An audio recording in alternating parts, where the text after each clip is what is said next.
Yo, what's good, guys? It's your boy Ammo back at you with another video. So I thought I'd make a quick one on a book that I'm reading. It's called The Law of Human Nature by Robert Greene. I'm sure a lot of you have probably read it already and know which book I'm talking about, but there's one particular chapter I wanted to talk about. The one on, I believe it was role playing, don't quote me on that, but I feel it was that chapter, and there was a saying about a guy called Milton Erickson, right? So he was this psychiatrist.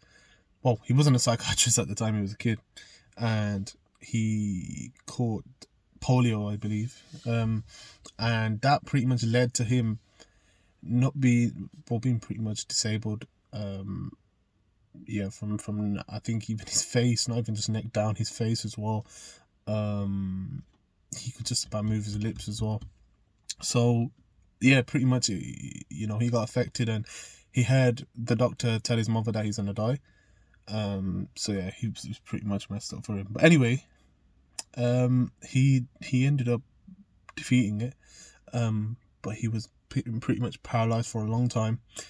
And what he learned during the time he was disabled was he learned that the way people communicate, so whether that be, microfacial expressions or, your body language, the way we say certain things, where we add emphasis on certain words, or, there's probably like 10, 15, maybe even 20 different ways of saying one thing or one word. And the only thing he could do was literally observe, so he could just listen and see, and using his eyes and ears, without saying anything, he was able to observe just his sisters and his family and how they reacted in certain scenarios.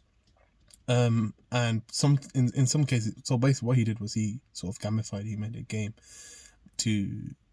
for him to predict what they were going to say. And he was able to do it. He realized that people often say something else, but really deeper beneath the surface means something else. And I just found that fascinating. And one of the figures that were gave were about 60% of communication is nonverbal. Now that just like blows my mind away to think, we pretty much take people at face value sometimes. What they say, we take their word for it.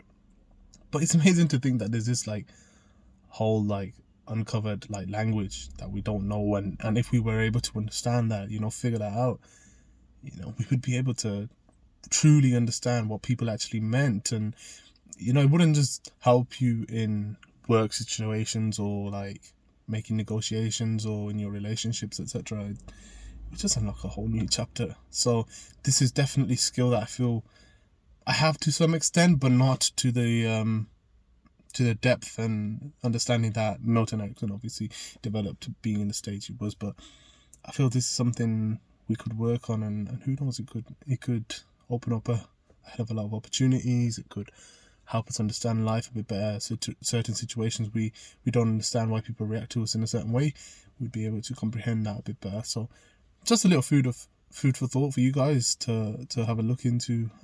Milton Erickson, American psychiatrist. Yeah, pretty interesting stuff, guys. So yeah, definitely if you get the time, or if you're into reading books, I would recommend The Law of Human Nature by Robert Greene. Definitely give that book a go. Yeah, so that pretty much calls it end. Just wanted to share that with you guys. I found it quite interesting. Probably be doing more content like this, because this was sort of what I wanted to do initially. Read a few books and highlight certain key concepts, try and incorporate those into my life as well, and share those with you guys. So definitely tell me what you think. And yeah, catch you guys soon. Peace.